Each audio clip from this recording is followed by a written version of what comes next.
Well, if we rewind to when my last semester at Rutgers University in New Jersey, I was taking a fiction class, but the very last week of the class, the instructor had sort of the ghetto week for poetry.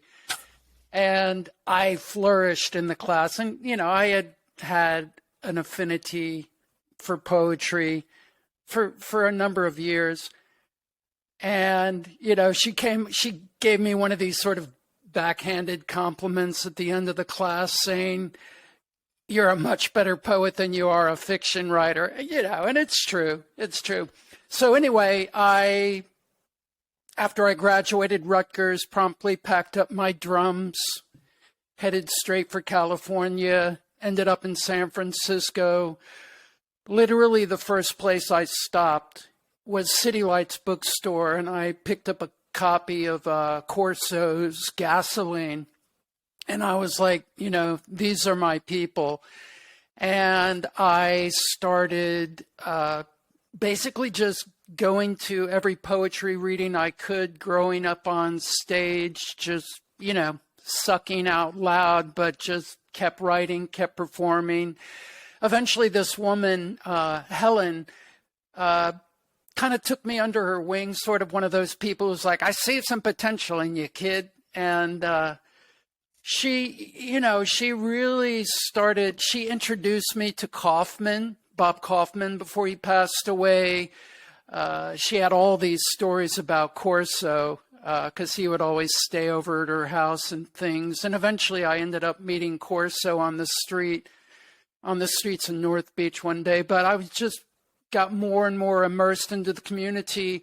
And I once went to see Anne Waldman do a live reading in San Francisco. And, you know, the way she prowled the stage, and she, you know, she wasn't reading from paper. It was just committed to memory, committed to her body. And she just embodied the poems, and she was just so alive and electric. And I was like, that's what I want to do. I want to do something like that. And so, you know, I started committing work to memory and getting out and performing, and eventually getting into a band, but kind of fusing the two, music and poetry, and using my understanding of drumming to kind of infuse my writing with a certain, no pun intended, but a certain beat. And yeah, I mean, I could go on and on, but that's kind of how I got into it.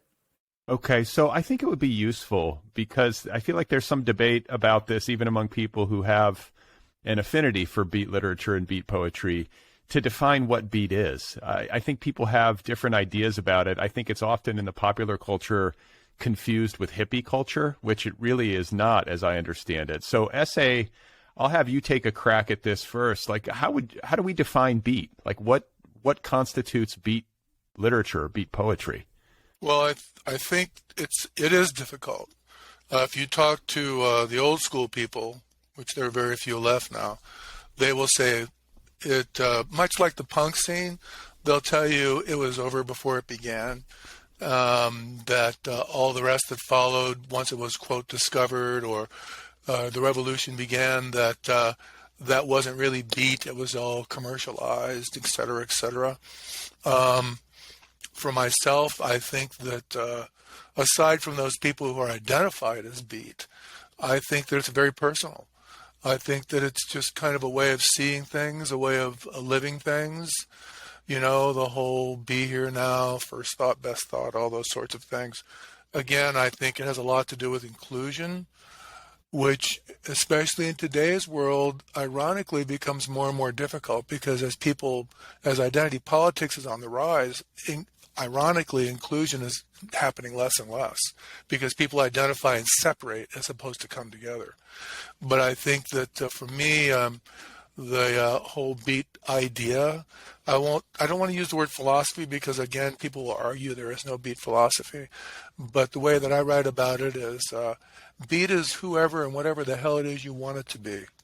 So now go, do it. So what about the term beat in terms of its introduction into the culture? Like, I'm remembering a review of On the Road in the New York Times. Yeah, actually, I I have that right here. And I mean, I agree with what Essay was discussing. There was also this article, this interview with Kerouac. I think it was back around 1952, and where he was quoted as saying, in regards to the term beat, the term has nothing to do with music. It names the condition of being beaten down, poor, exhausted, at the bottom of the world. And beatific as well. Beatific. Yeah. Yes. I would like to quote what Wally Hendricks said at the end of San Francisco's Wild History Grew, my documentary. He said, this business, Wally Hendrick was an artist, not a poet. He said, this business of being beat, he says, that's not how I act. I don't see it as being beat. I see it as you're basically doing what you want to do. And despite the family, the world, money, anything, you do what you want. Because he said, anybody can sell out. And so he really captured, and, you know, my editor kind of argued with me about ending it that way, but I got what he meant, because, incidentally, it's a wonderful interview.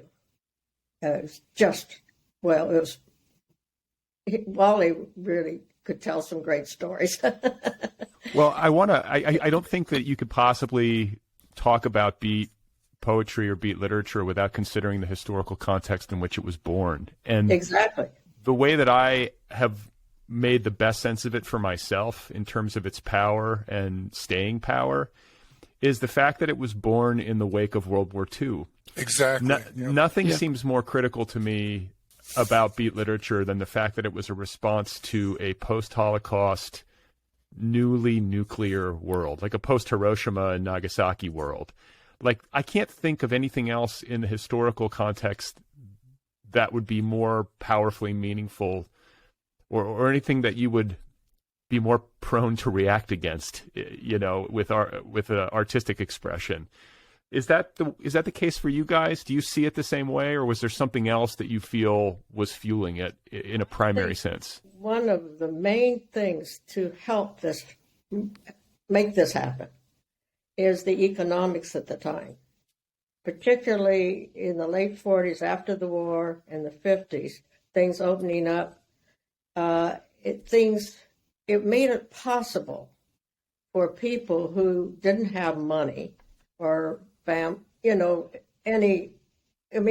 have to realize we just came out of the Depression, you know. There was nobody that was going to be doing art unless they had money or somebody supporting it. And there was the guys in the WPA, but that was about it. You had to work or starve.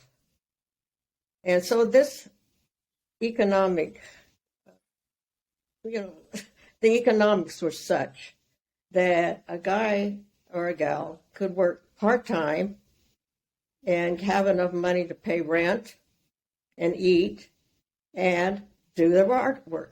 You know, the artwork or the poetry was supported by this wonderful situation where anybody could do it.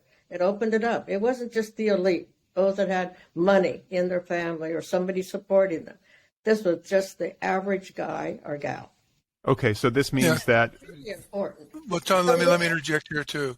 Tony Sabella talked about that. He talked about why they moved to Venice, because it was just a slum by the sea. Literally, if you see films and pictures of Venice back in the day, it was a slum. It was very dangerous. They moved there for that reason because, number one, they could afford it, and number two, nobody fucked with them.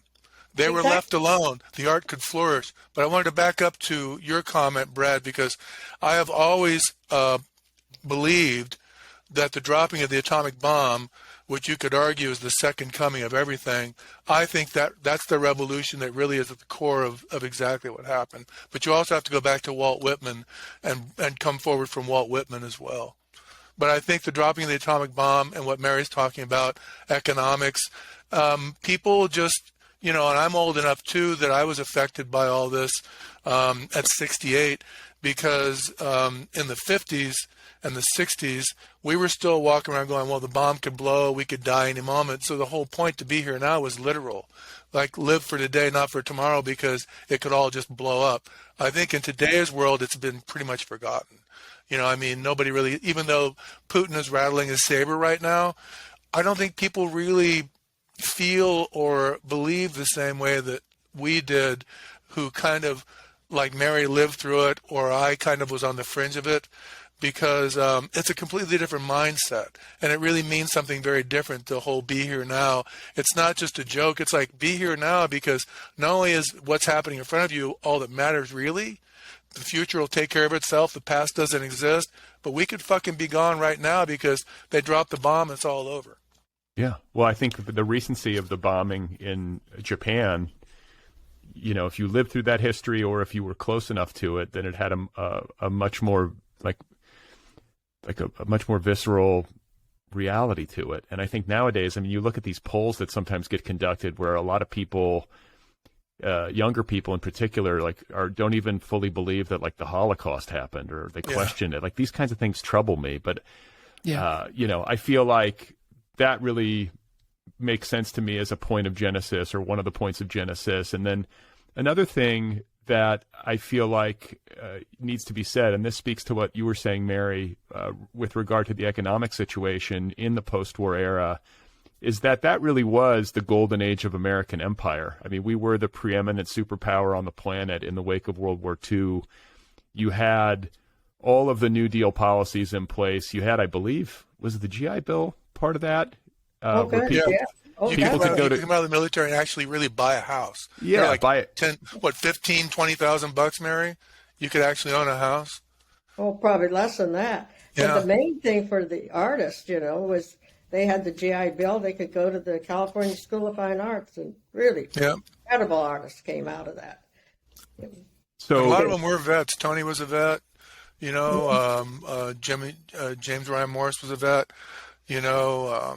So I think also if you trace back the movements of the 20th century, you'll find a lot of them happened on the heel of war or during the course of war. For myself, it was Vietnam. Of course, I grew up with World War II vets and Korean War vets, but all these things have a deep impact as well, because if you go back to the 50s, there's a big response to not just World War II and Korea, but to Eisenhower.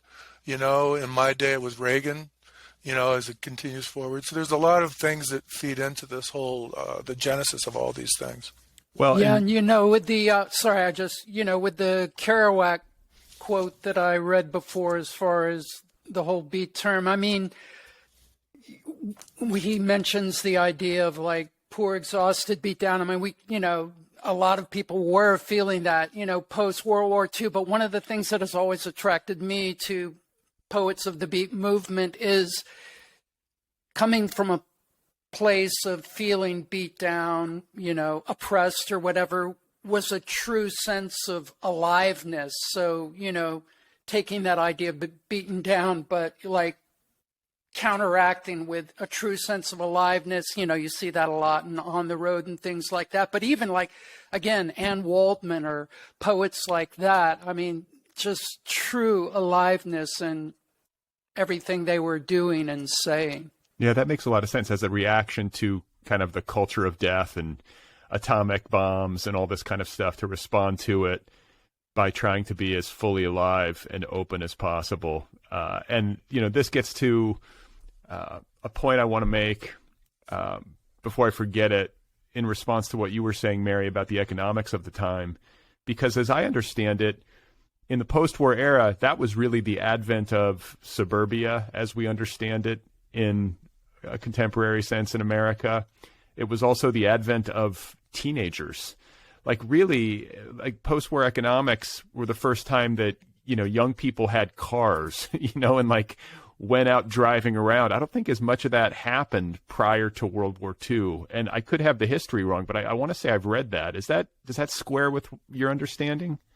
Yes, and this is another interesting comment that was made at the beginning of the San Francisco doc by David Meltzer.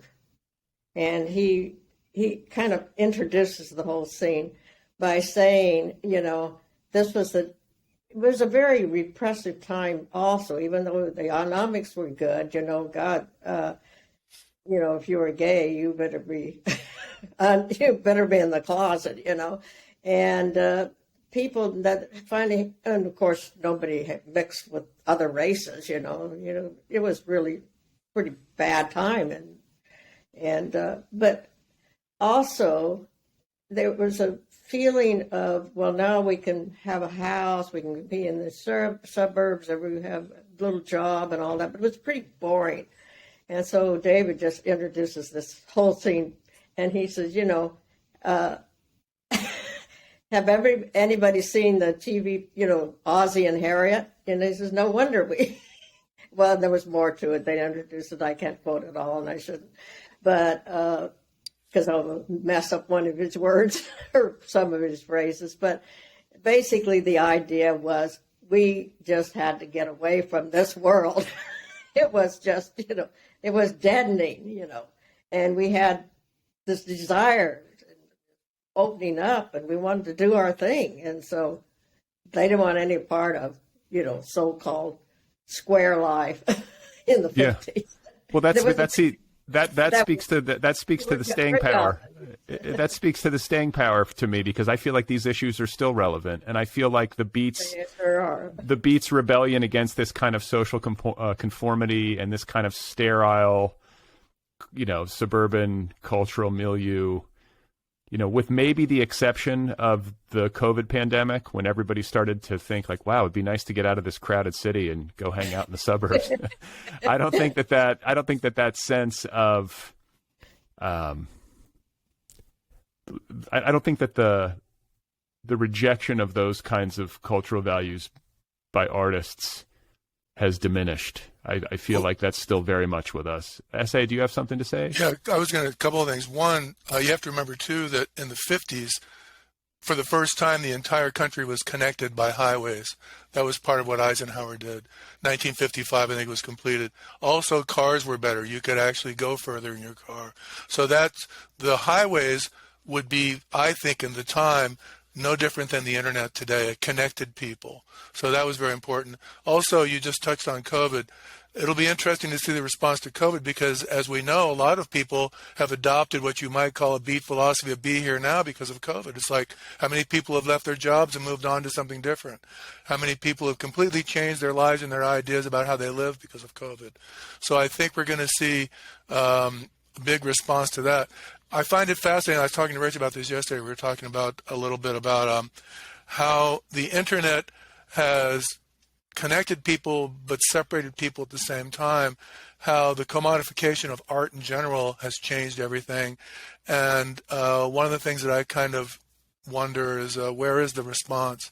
Where is the kind of subterfuge that we're looking for that kind of directly addresses all that's going on in our world right now? Why are we allowing people like Trump to kind of step on everything? You know what I mean? Where's the artistic response to all this? And I think we're going to see a lot happen, hopefully, in the next few years. And it's not really up to me. It's up to all of us. And especially it's up to younger people, because it's their world. It's the world that they're going to face. I mean, I'm not going to be here much longer. I don't know how long I'm going to be here, but relative to the lives that they're going to lead, it's really more on them than anything else.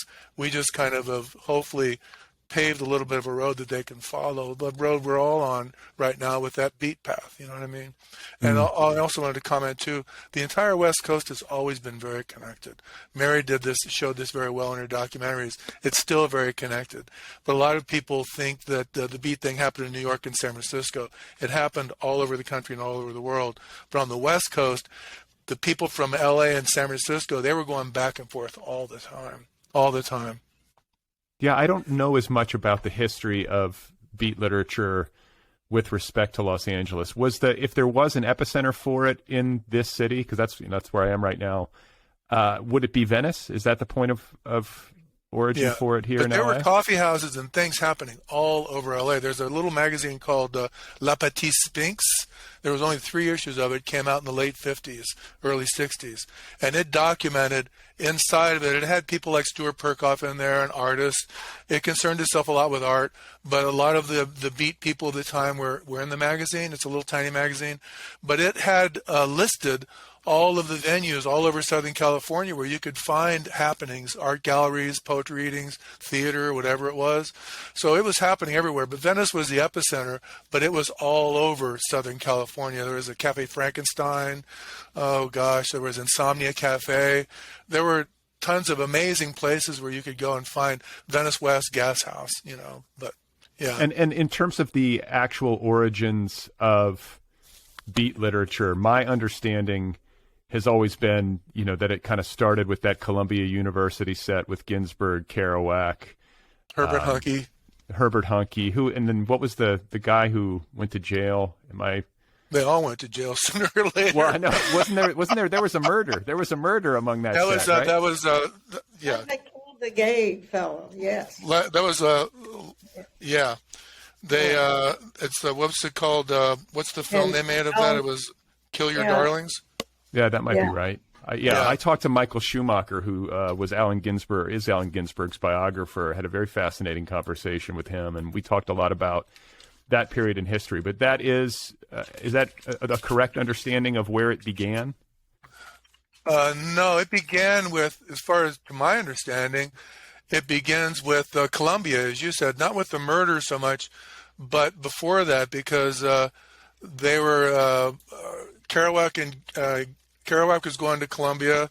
I think it was Ginsberg who was kind of trolling Times Square, and he met Huncke. I think that's correct. And then they hooked up with Neil Cassidy, and they kind of, that whole thing generated. Neil I think was in Denver. He was in Denver. Yeah, he was in Denver, but I think he was out in New York, wasn't he? Isn't that how he met Ginsberg? I believe so. Yeah. There was a connection, and because he was toying with the idea of going to college or something like that. Yeah, he kind of wanted to, get into this scene. I can't describe it quickly, enough to bring it out now. But anyway, Kerouac was very taken with Neil Cassidy. Anyway, they decided to do On the Road.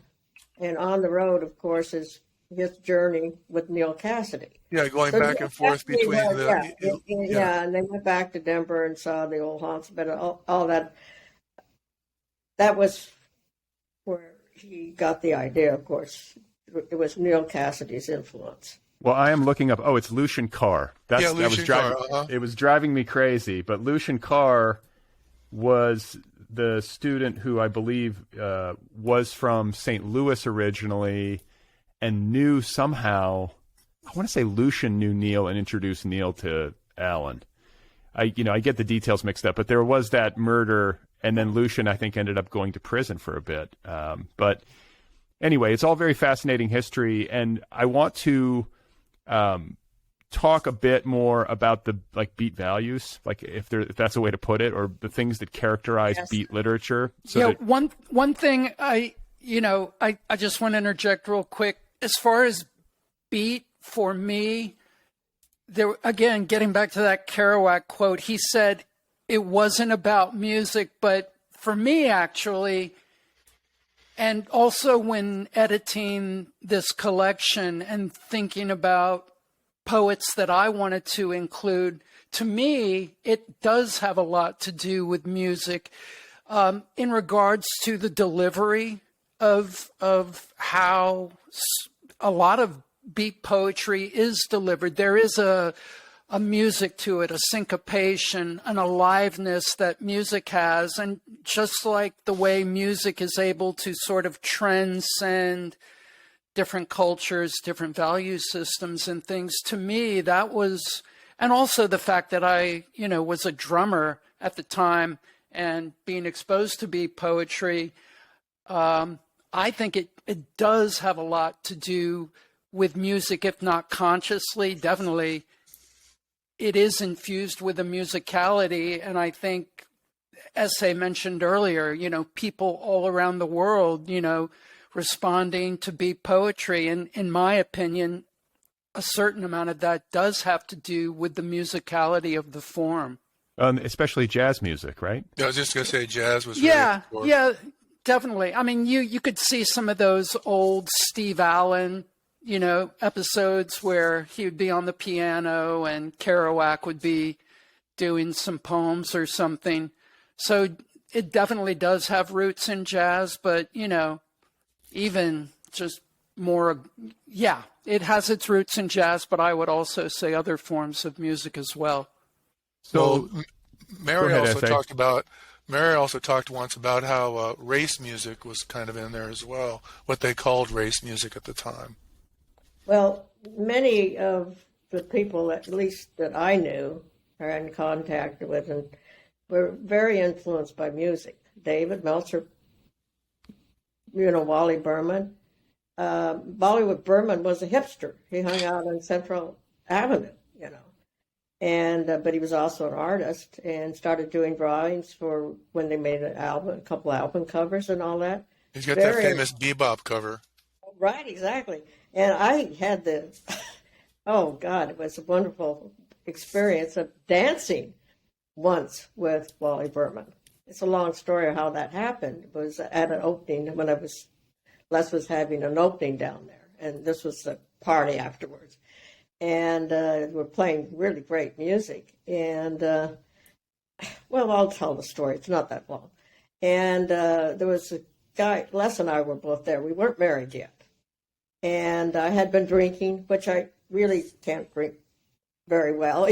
I mean, I get a little bit, a different personality, should I say. But anyway, I'm standing there, and music's really good, blues, which I love to dance. And Billy Al Bankston, one of the artists down there, who has just recently died. He was one of the artists at the early Ferris. And kind of a good-looking guy. And I said, "Hey, do you want to dance?" And he looked at me, and he says, "Who are you?" And I said, "Well, I'm Mary." And he said, "Who are you with? Did you just crash this?" I said, "Crash it?" And I said, "No, I'm with Les." He says, "No, you're not with Les. You're some kind of starlet that's hanging around Hollywood." This was in Hollywood, I mean, I said, "What the hell are you talking about, you son of a bitch?" And I was really mad. And Wally Berman heard it, and he knew I was about to punch him because, I had bastard. And Wally says, "I'll dance with you." And he was oh my God, it was such a wonderful experience. He was really good. He could dance. He's a good dancer. He felt it. It was really good. And so afterwards, Les came up and he says, "You danced with Wally Berman." So that was just wonderful. So that was my one experience with Wally. We actually opened up the anthology with a quote by Wallace Berman, and that was your idea, essay. Yep. Yeah, thank you. Art is love is God. Yeah. Thank you, Tosh Berman, for giving us your graces for that. And Wallace Berman was the center of pretty much you could argue the center of the West Coast scene. Here, North and South. Yes. He came up to San Francisco too, and for a period of time was up here. But he had made that connection. And so Les, as an artist, a young artist, he had met Wally Berman, but I think a lot of the artists were very influenced by his attitude, his aesthetic, completely non-commercial. You didn't do art for money. You did art because you wanted to do it. And otherwise, it had no meaning. It had no spirit. It had no soul. And I think that was a big influence. I really do. So as I was prepping for this, I wrote down a bunch of things that I felt like, or I feel like are evoked by beat literature and poetry. And I just want to read it aloud because this makes it make sense to me in terms of why it's still so relevant and why it moves so many people. We've talked about some of this stuff. There's the battle against social conformity. There is spiritual liberation, which I think is very much at the heart of it. Sexual liberation, which, when you consider its historical context, pretty far ahead of its time. Anti-war, anti-imperialism, anti-bourgeois values, anti-elite. I think a lot of the early reaction, or the early formation of beat literature and poetry ethos, if that's what you want to call it, was a response to the kind of stuffy academic approach to art and poetry that Ginsberg and his cohort encountered at Columbia. So I think they're reacting against that kind of elite value system academically and artistically. There's also the demystification of illegal drugs, or drugs in general. And also, I think I should have said this in concert with the elite, the anti-elite point that I made, is that it was also, I think, an artistic movement that embraced the working class to a degree that, artistic movements that preceded it maybe did not. So, like I think it hits all of these notes, and that has always really impressed me, like as a movement that was really far ahead of its time. I don't think any of these values have diminished in importance over time. I don't think that any of these values, when I look back at it, with the benefit of hindsight, seem wrong-headed. You know what I'm saying? Sometimes we get these things wrong as artists, but it seems pretty clear-eyed in a way that impresses me, especially since it originated with such young people. Well, there was the older guy, William Burroughs, was on the scene, who was the old man at the time. But yeah, he was relatively, for us, he was young. He was 35 at the time, something like that. That sounds young to me. I know. Trust me, it does. But no, I agree with you, Brad. All those things are still relevant, and still very much, probably more so today than they ever were. Yep.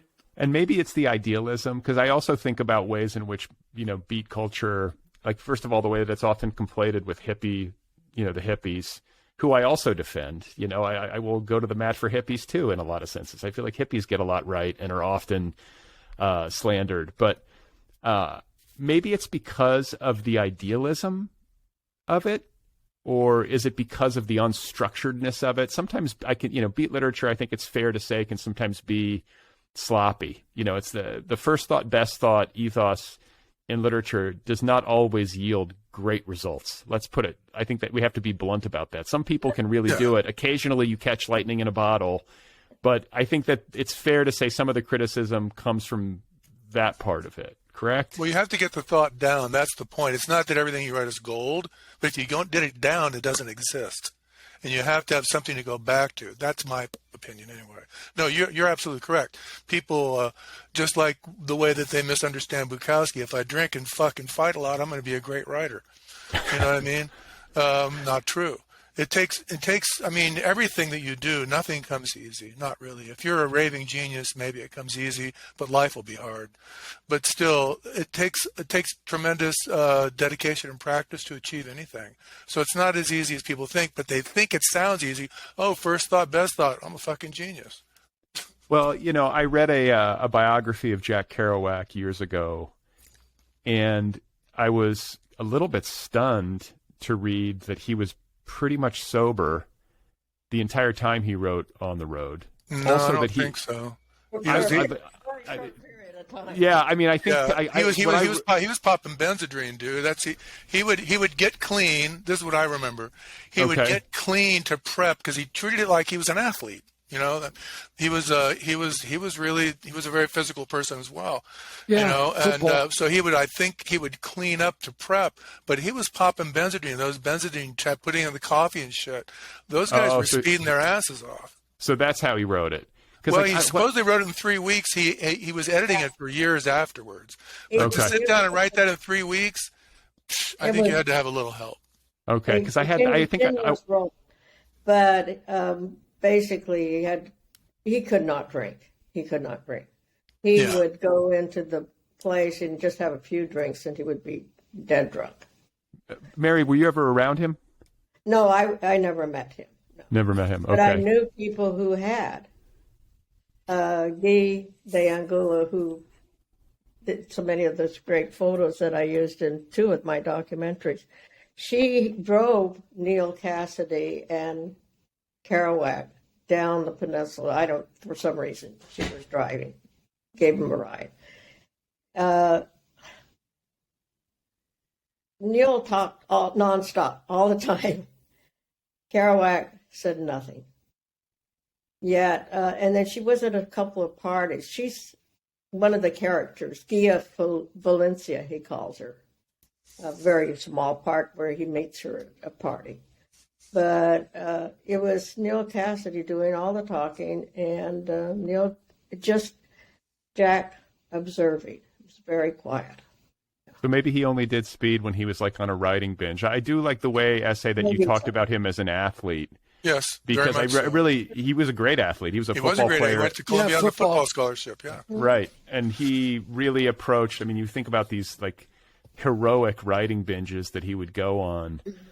There is something, I always argue this. I think writing is way more physical, like physically depleting than people realize. Like you work a day. If you're focused, yeah, it takes tremendous energy. Yeah, it takes tremendous energy. So anyway, the biography that I'm recalling, and maybe I'm misremembering it, he was with a woman staying at her house or staying in her apartment. Probably Edie Parker, right? And she was like bringing him soup. Like she would just bring him a bowl of soup and like basically leave it at the door or leave it on his desk, and he would just, around the clock. So maybe he was sober except for Ben's dream. Well, I mean, I'm making a fairly slightly educated guess, but I think that probably comes into play. But Mary's probably right too. He probably wasn't drinking. I mean, his alcoholism really, I think, happened a bit later, because if you don't beat the devil by the time you're like 30 years old, you're kind of screwed. Yeah, I think too, one of the things that I believe is true about this group of people, the core group in the beginning, I think there was a tremendous amount of empathy. I think that they were unique in that they were probably, there's a lot of what we today might call spectrum disorders. And if you look at Kerouac's life, there was a great exhibit some years back at New York Public, I believe it was, where they looked at his entire life from childhood to death. And if you look at the arc of his life, he obviously was a very obsessive character. I think most great artists, most creative people have a great degree of obsessive behavior. Otherwise, they wouldn't accomplish anything. You wouldn't get anything done. Some are worse than others. You could see how he evolved and then he devolved. And I think he also was what's true of a lot of creative people is they're actually very shy people. They're not very, when Mary said he didn't talk much, I don't think I think he was a very shy person. And I think that the public response to On the Road pretty much destroyed him. I think for the rest of his life, I don't think he really was very comfortable. And he kind of indicates that and talks about it sometimes as well. That great Weymouth Buckley thing, when you see him, he's drunk as hell in public, I think was the only way he could feel comfortable. And Bukowski, I think when you look at Bukowski, he obviously, in the book, what is it? Oh, God. Well, at the end of the book, Ham on Rye. At the end of the book, he talks about meeting the muse. He meets the love of his life, more or less, or the familiar, which makes everything possible, which is booze. It wasn't like he was an alcoholic because he loved booze, but he could be comfortable in the world. And I think Kerouac suffered kind of the same thing. These are people, as a creative person, you feel everything. You think everything. And you have no real control over it. And so often the only way to kind of heal yourself is through drugs or alcohol, something like that, or whatever your obsession might be. So let's talk about Bukowski while you bring him up, because he is often included in conversations about the Beats, and yet I know he personally resisted that inclusion. He didn't consider himself a Beat. No. When we were talking in the beginning, my wife and I knew Linda pretty well for a long time. Linda Bukowski, his widow, and I actually brought it up with Linda. And she flat out said, no way he was Beat. He didn't really consider himself part of that. He knew them. He hung out with them and stuff, but he wasn't a pot-smoking beatnik. He did hang out with John Thomas. There's a whole called Bukowski in the Bathtub, which is a great little book, John Thomas and Philomene Long, where they had, where Bukowski had dropped acid, I think, with John and stuff like that, and they recorded all the conversations. But Bukowski didn't consider himself part of that scene at all. And if you really read his writing, it's not beat. It's just Charles Bukowski. He's kind of unique. His big influences were like Robinson Jeffers and John Fonte. And Jeffers was a bit of a, you could argue, a bit of a beatnik in the way he lived his life, but he was part of that Big Sur scene with Henry Miller and those people, and they were living their own bohemian life, which was before all this happened. But no, I don't think Bukowski was beat at all. Well, his inclusion, in different quarters, merits inclusion in the anthology, and I thought it would be nice to have. Essay, would you read the poem that is, or who has it flagged? I got it. Okay, if you would read the Bukowski poem, it's called "The Tragedy of the Leaves." Okay. The Tragedy of the Leaves. I awakened to dryness, and the ferns were dead. The potted plants yellow as corn. My woman was gone, and the empty bottles, like bled corpses, surrounded me with their uselessness. The sun was still good, though, and my landlady's note cracked in fine and undemanding yellowness. What was needed now was a good comedian, ancient style, a jester, with jokes upon absurd pain. Pain is absurd because it exists, nothing more. I shaved carefully with an old razor, the man who had once been young and said to have genius. But that's the tragedy of the leaves, the dead ferns, the dead plants. And I walked into a dark hall where the landlady stood, execrating and final, sending me to hell, waving her fat, sweaty arms and screaming for rent, because the world had failed us both. That's I feel like that touches all the bases, like all the Bukowski bases. That feels like feels quintessential, right? Yeah. When I was started putting the collection together, I felt really strongly about wanting that particular Bukowski poem, but I had no idea about how to gain the rights to it. And that's a whole separate other conversation about how we had to go through various channels to get the rights to certain poems. But Essay was the key to getting that poem. I think we had to go to HarperCollins, started with Peter London or someone, and then I had to go through all these various channels, filling out forms online, waiting for months and whatever. But yeah. It's a lot of work getting the rights, and the rights are complicated. It's a different issue altogether, but I'm telling you, a lot of times what happens is these people pass away, and the families don't know, and this isn't about Bukowski, but the families don't know what they've got or what to do with it, and it can really complicate things, and quite often great work gets lost because of that. You know, the problem we had primarily was there seems to be this new clearinghouse for a lot of what might be considered beat poetry and such, and that made it very difficult as well. Yep. And Diane DePrima, there's Bob. We had a little trouble with Bob Kaufman. We got that through Parker, ultimately his son, because a lot of Bob's work now is part of this thing, but the particular poem we used by Bob is not. So we were able to get the rights from Parker. There's not a Ginsberg poem in the anthology, is there?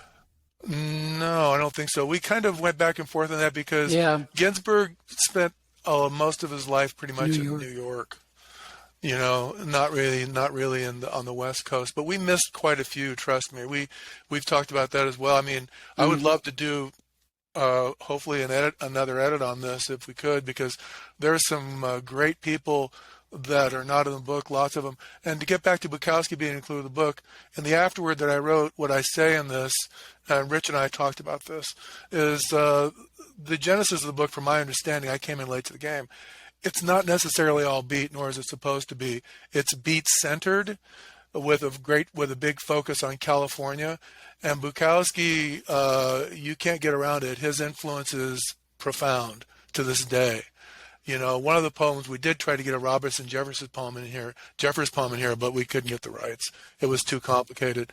And if you read this poem by Jeffers, I mean, it's like Bukowski wrote the poem. It's amazing.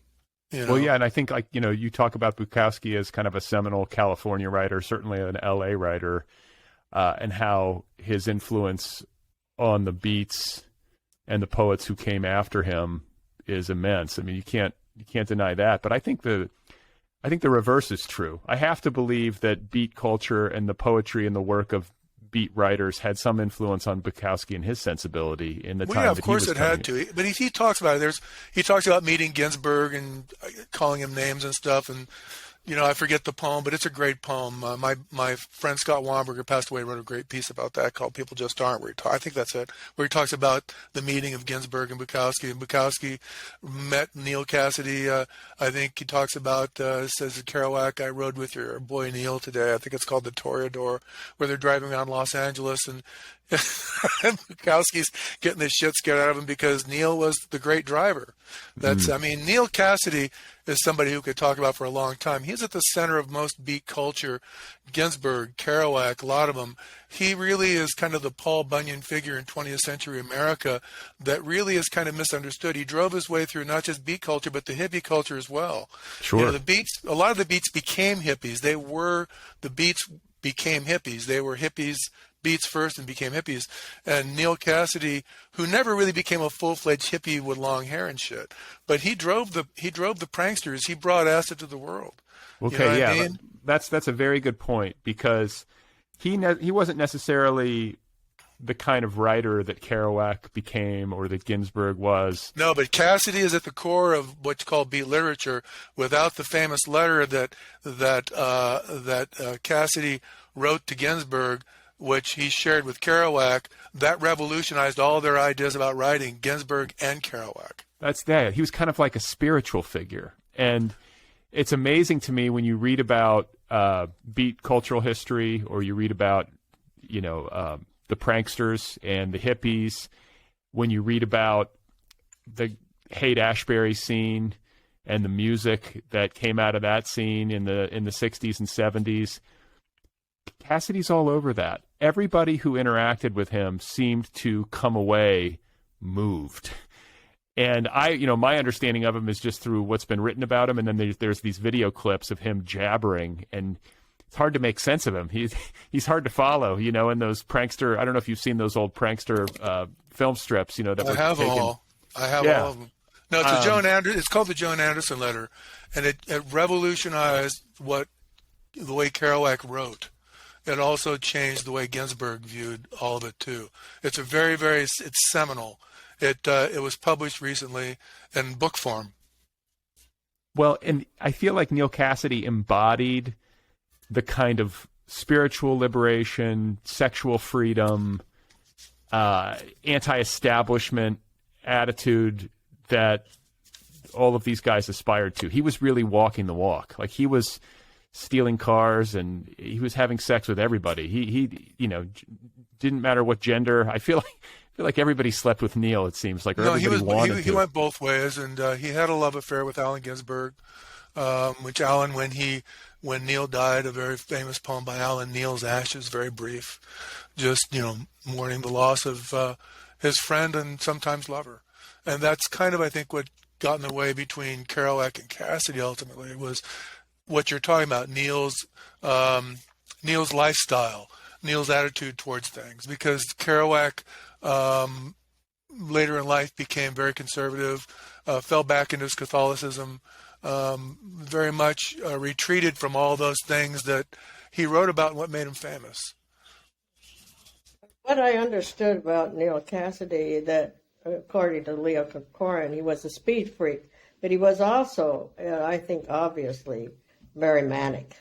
Yeah. Normally manic, and wasn't treated that way, so he had this unbelievable energy, and he had had a difficult early life. His father was an alcoholic. He was basically living on Skid Row in Denver, and had to kind of take care of himself, even to get enough to eat, So he was in and out of jail as a kid.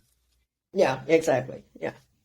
But he was really often out of control, completely, But there was such an earnest sweetness, I think, to young Neil in particular, in his desire to be educated, his desire to make art. I think that's why Ginsberg and Kerouac were so taken with him, or part of the reason why. He was also phenomenally handsome. He was like this, kind of figure of the American West. He had kind of like Cowboy Neil is what they call him, right? He had this kind of like cowboy swagger and build, and this kind of classic American face, and he was uneducated, but had a brilliance to him that might have been tied. I suppose he had an IQ of about 190. Don't worry.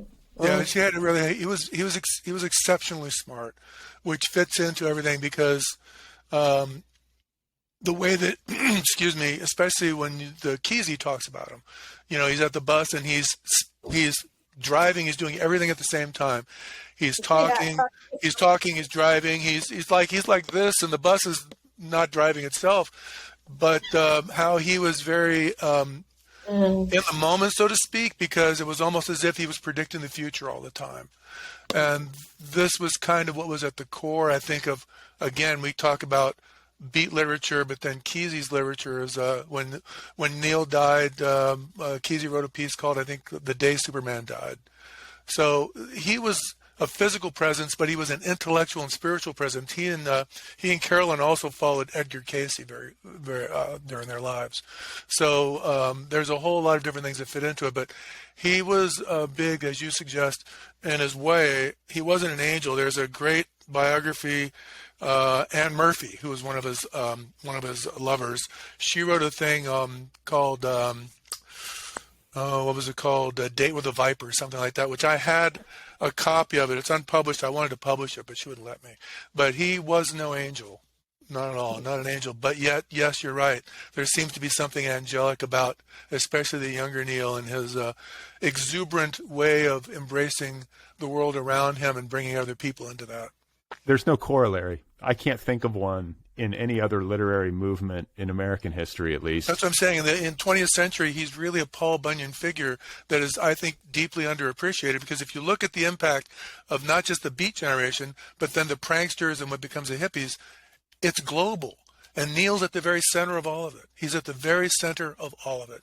He's who they wrote about it. As Allen Ginsberg says in the beginning of How, Neil C., the secret hero of all these poems.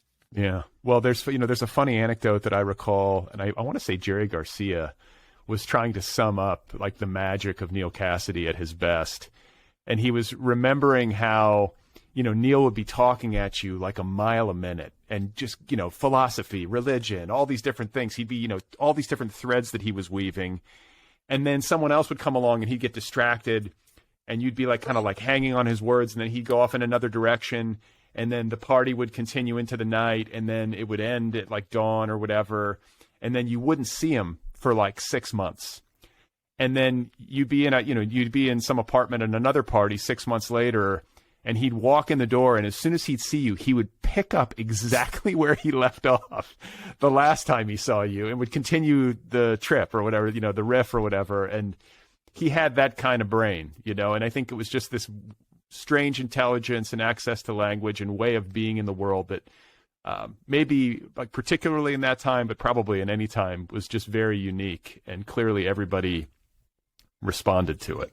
He seemed to, I think, as I remember it right, the reason he came to New York or to that Columbia scene was he wanted to be a writer. But he couldn't settle down well enough to really write. In the one book I did read of his, the first third, yeah, it was very good. I'm sorry.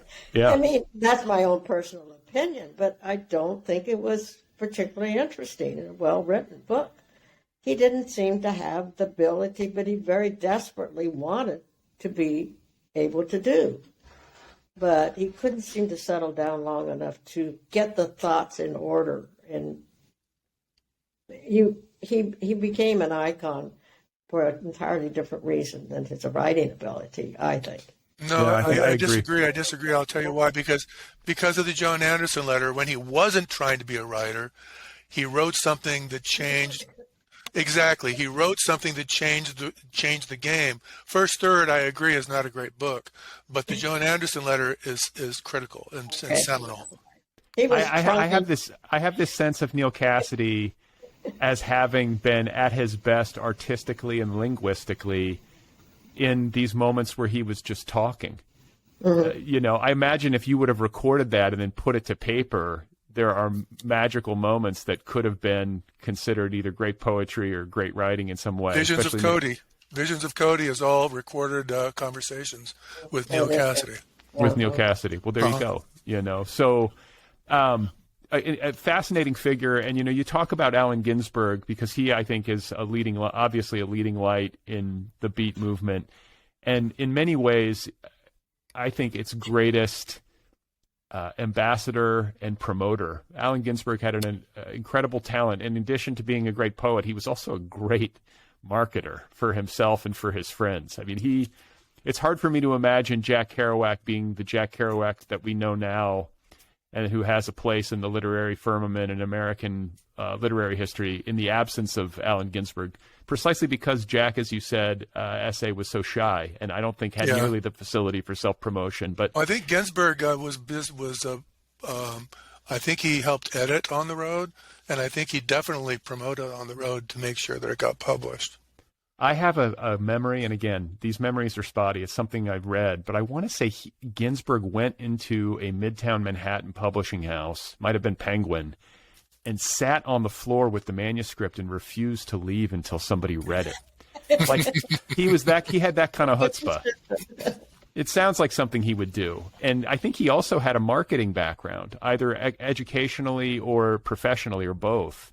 But that always made some sense to me too, because he had a marketing genius and a real sense of how to operate in the confines of the publishing industry in the ways that maybe a guy like Kerouac didn't. But the point that I want to get to... I think Ginsberg was also a great networker.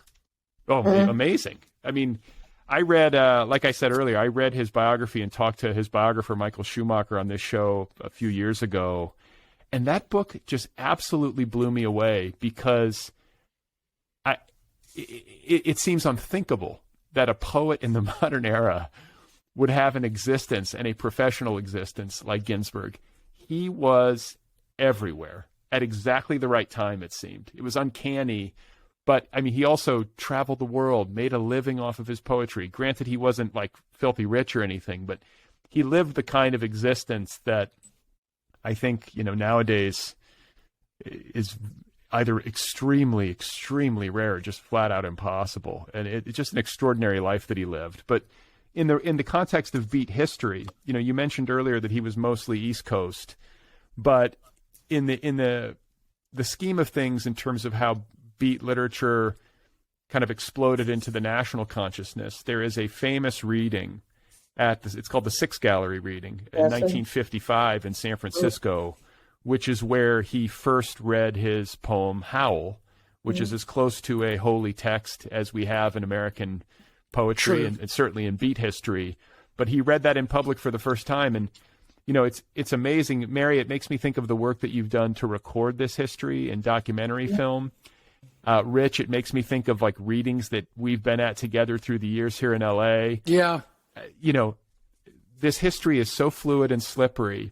Who would have thought that night in 1955 at Six Gallery that so much could change with one poetry reading? And wasn't it that reading also that that eventually led to the Supreme Court case or something? Yeah. Or Ferlinghetti was there, and Ferlinghetti published Howl. He also sent him "I Greet You at the Beginning of a Great Career," which is something from passed on from Whitman. But without the Howl trial, I don't think any of us would probably be talking to each other. The Howl trial, I think, is what changed everything, because that became kind of the beat shot heard around the world, because literature and free speech was what was on trial. And what was the pushback? What was the pushback? Just so listeners understand, like the poem "Howl," the sexually explicit homosexuality and stuff like that. Yeah. And in the Sixth Gallery, it was an artist-run gallery. Wally Berman, it was 6 members. Wally Berman, all artists except for one poet, Jack Spicer. So the other 5 artists was Wally Hendrick. Wally Berman.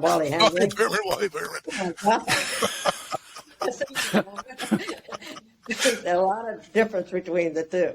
Wally Hendrick, Deborah Remington, John Allen Ryan, David Simpson, Jack Spire, and Hayward Spicer and Hayward King. And they started the Sixth Gallery, and then other members joined them. And each person had to pay $10 to be part of it so they could pay the rent. And then they decided they started it because nobody was interested in seeing their work, and they wanted to show their work. So, as Wally described it, he says, if we're going to have to present it ourselves because nobody else is showing it. So we're going to have to do it. We're going to have to put it up on the wall. And because of Jack Spicer, there was a little bit of a poetry connection. So they decided they would also have dance. They would get people, if they wanted to have a performance, along and see the artwork, because there was a little stage there, that they could use that for performances. And they charge them a little bit to be able to perform there. But anyway, I imagine through Jack Spicer, and at the time, Allen Ginsberg was in town, and also Jack Kerouac, and they were there that night. So the whole scene, I mean, it was just incredible. There was other people on the schedule, other readings. And Michael McClure. Yeah, exactly. Yeah, I don't know exactly. I'm not going to name them off because I might miss one.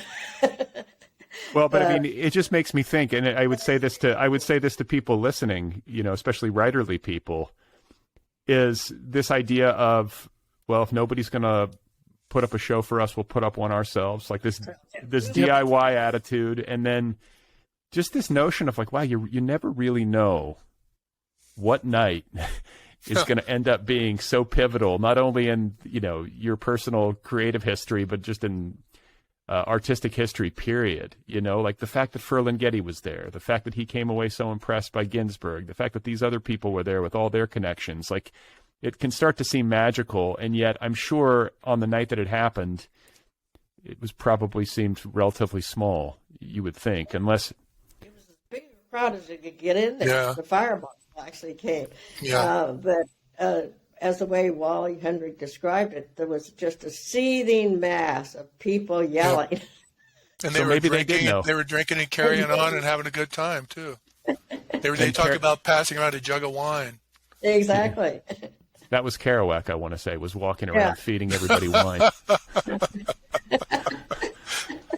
So, Rich, I want to have you read another poem from the collection. This is Ken Waineo, is that correct? Is that the correct pronunciation? Yes. And the way one of the amazing things, one of the greatest gifts of editing the anthology was, other editors, Kim Shuck, former poet laureate of San Francisco, Alexis Rohn Fancher, LA poet, and of course, essay. One of the greatest gifts for me has been getting turned on to poets that I wasn't aware of through the whole process of putting the book together. But how I discovered Ken Waineo was I wanted to have Philip Lamantia in the book because he was one of those seminal poets for me when I moved to San Francisco, surrealist poet. And I was reading an article about Lamantia, and through that channel found out about Ken Waineo, who was someone I had never heard of before. So this is a poem of his called World News Brief. The sun came up several hours early this morning. Witnesses reported it behaving oddly around 3 a.m. It was said to be lying in a pasture on top of the moon. One woman said the stars were on the ground and the whole horizon looked like it was being explored with giant searchlights. 3 dogs caught fire on a rancher's patio, but when interviewed, he said their bones had been picked clean by the light, and he had no knowledge of their present whereabouts. Police say when the son was sober, when taken into custody this morning and booked on charges of disturbing the peace, it is presently being held pending trial between our solar system and the nearest star. Farmers offered to buy the ropes hanging from the empty hole in the sky, but authorities say they will be handed over to the City Planning Commission to be hollowed out and used for snake holes in the local zoo. The shadow left by its absence is presently being investigated. So, and what time? Yeah, what era is that from, Rich? Like he was in the 80s. I believe he was kind of bouncing around the scene mid to late 80s, perhaps early 90s. Yeah. And so the conception of beat literature and beat poetry as a continuing phenomenon. S.A., you've spoken to this a little bit so far. I think what I'm thinking of in particular is your reference to David Wills and Beatum and the way that these things are continuing to proliferate. But I think of contemporary literature and I try to locate movements. We have a way of kind of naming and categorizing and putting things into boxes to try to, I think, keep track of things. There's only a few I can probably think of offhand since the beat movement. There haven't been a ton. And I'm wondering how you guys perceive the legacy of beat poetry and how it might be continuing, or maybe are there splinter factions that have different names that I'm not aware of? Do you know what I'm saying? Like, what is the legacy and how do you see it continuing into the future? And I'll let S.A. go first.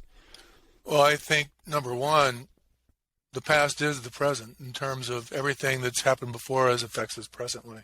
No matter who you are, whether you realize it or not, you've certainly been impacted by what came before you. In terms of the legacy, it's kind of interesting.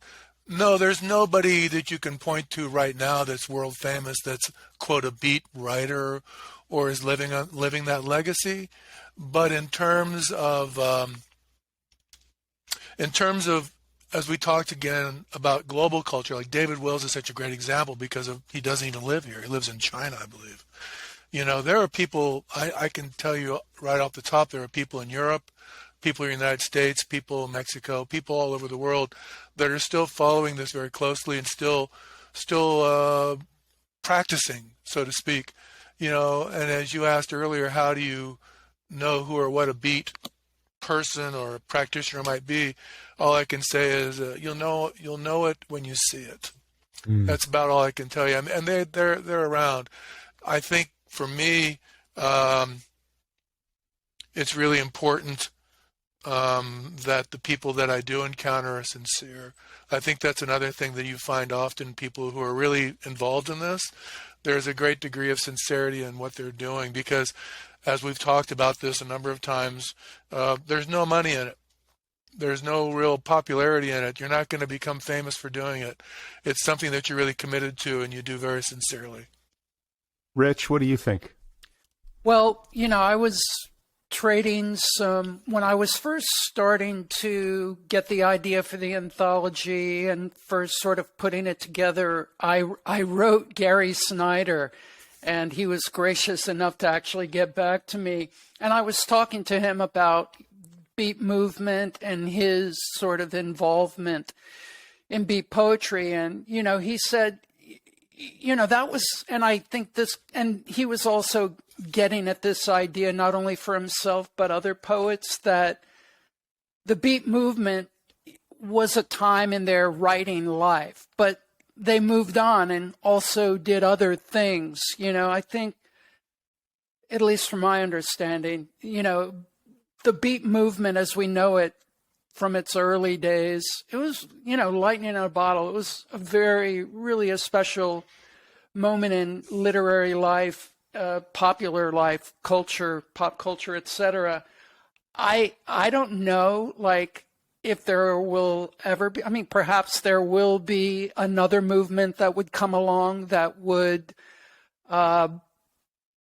be as, all-encompassing, world resounding as that. But one of the things that I wanted to kind of get across when putting the collection together is certain poets for me that I wanted to have in the book, while they might not necessarily consider themselves beat poets, and I would maybe to some extent put myself in that group. I don't know if I necessarily walk around saying I'm a beat poet, but I definitely do have elements that would be of that ilk. But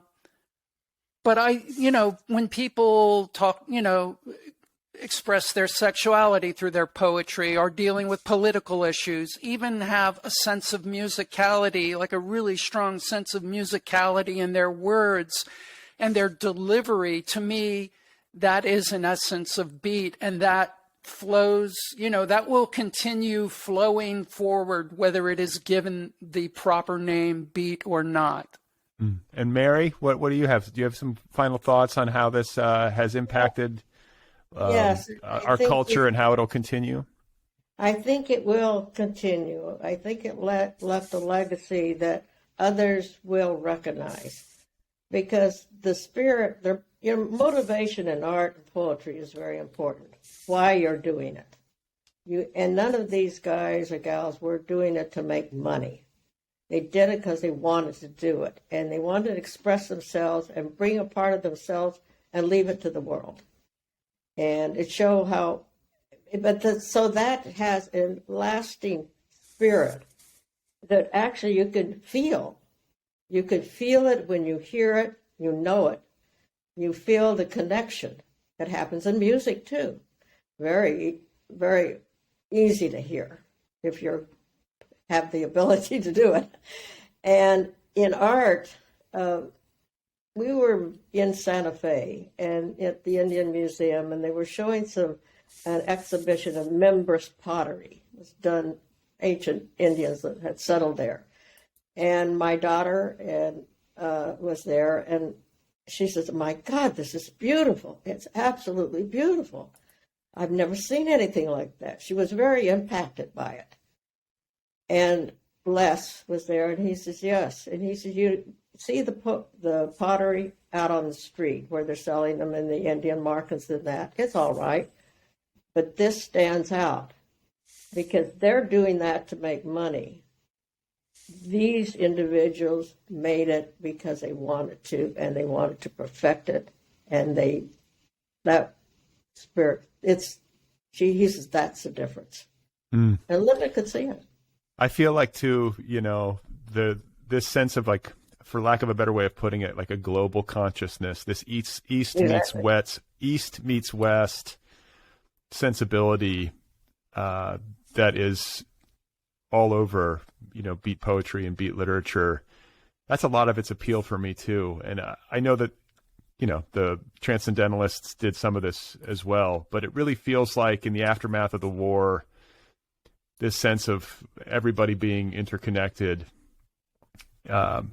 really came to the fore in beat literature. I feel like that's part of its spirit, and I feel like it's maybe essay a big reason why it continues to resonate globally and not just locally. And again, now more so than ever, I think we have an obligation as a human species to come together. I think we're on the cusp of horrible things and great things all at once. We're no other time in history have we been in such tremendous flux. And out of that will come great things, but we're going to struggle to get there. But we have an obligation and a need. East meets west, indeed. Well, before I let you guys go, I've really enjoyed the conversation, so thank you all. But before we go, I thought it would be nice to hear one more poem from a leading light in the beat poetry movement, from Diane DePrima, and it's called "He Breathes." And I believe, Essay, I think you have it flagged, but Do you have it, Rich? Do you have it flagged? No. I know I do. I just wanted to make sure, because I thought maybe you might like to read it. All right, here we go. Diane DePrima, who was a one-woman revolution. She was pretty amazing. He breathes. So I am printing out poems to send to the 26 magazines who want them or say they do. I figure I'd better get on it while I have the time. My book is done. At Viking, even now, getting messed with in unthinkable ways, and I have the time and I better use it. Yesterday, I went to visit a friend who's dying, and that always reminds me, get the poems out while you can. And everything else for that matter, not to mention I had a dream last night that wasn't so good. So I'm printing out poems and the phone rings, and it's someone from the Examiner. And only this morning I read the Examiner will soon be extinct, so I wonder how the guy feels about that, and I pick up the receiver. He says he heard Gregory Corso died last night and he wants a quote. They always want a quote, and usually I ignore them. But this time I say, he had the greatest lyric gift of any of them. Alan, Jack, the greatest innate genius. Yeah, says the guy, but you know, genius and discipline don't often go together. I have discipline, the guy says, but no genius. I have just finished printing a poem for Sharon Dubiago, and I want to get on with it before we all drop dead, you know? So I tell him to call Alan's office. Alan will still have an office after we're all gone, and that office will have quotes for everything. I'm so grateful, and he wants to know about Gregory's time in San Francisco, and I tell him to call City Lights, and then I hang up. By this time, my printer is spitting out old haikus. I only have 68 poems and 25 magazines want them, or so they say they do, and I want to send at least 3 poems to each, so they'll have a choice. And I'm trying to figure this out, do the math, when the guy calls back. He says he got through to Allen Ginsberg's office, and the woman who answered said only, "He breathes." That's good, I said, and thought about Ray Bremser and Jack Michelet not breathing, and my friend in Mill Valley and all the rest. Me too, soon. She breathes no longer, they'll say, and somebody will mention my lyric gift, but no discipline, and what a bitch I was. So I get my sweater to go to the Asian American restaurant. It's Chinese Peruvian, actually. But suddenly I decide I don't want to leave the house. So I cook some pasta and think about Gregory breathing in the Midwest somewhere. And while I keep writing, the pasta is getting cold, and I can't help it. I wish I could send him some ziti with summer sauce. And Sarah Raffetto, my friend, breathing not so good. Alan, too. And he wasn't even Italian. Well, that was wonderful. And on that note, I will bid you guys adieu. I really appreciate the time and the conversation about this subject matter. I love talking about it, and I'm such a sucker for this bit of American cultural history. So really appreciate your insights into it and your help in helping me understand it better. Hey, Brad, if I could, real quick, this seems like a wonderful poem to perhaps wrap things up. It's kind of a call to arms. This was the Jack Hirschman poem we have in the book, and it's called Path. Go to your broken heart. If you think you don't have one, get one. To get one, be sincere. Learn sincerity of intent by letting life enter because you're helpless, really, to do otherwise. Even as you try escaping, let it take you and tear you open like a letter sent, like a sentence inside you've waited for all your life, though you've committed nothing. Let it send you up. Let it break you, heart. Brokenheartedness is the beginning of all real reception. The ear of humility hears beyond the gates. See the gates opening. Feel your hands going akimbo on your hips, your mouth opening like a womb, giving birth to your voice for the first time. Go singing, whirling into the glory of being ecstatically simple. Write the poem. All right. Yeah. You heard it, ladies and gentlemen. Thanks, Brad. Listen to the man. It's great to talk to you guys, and really appreciate the time once again, and I wish you all well. Thank you, Brad. Yeah. Anytime, brother. Thanks.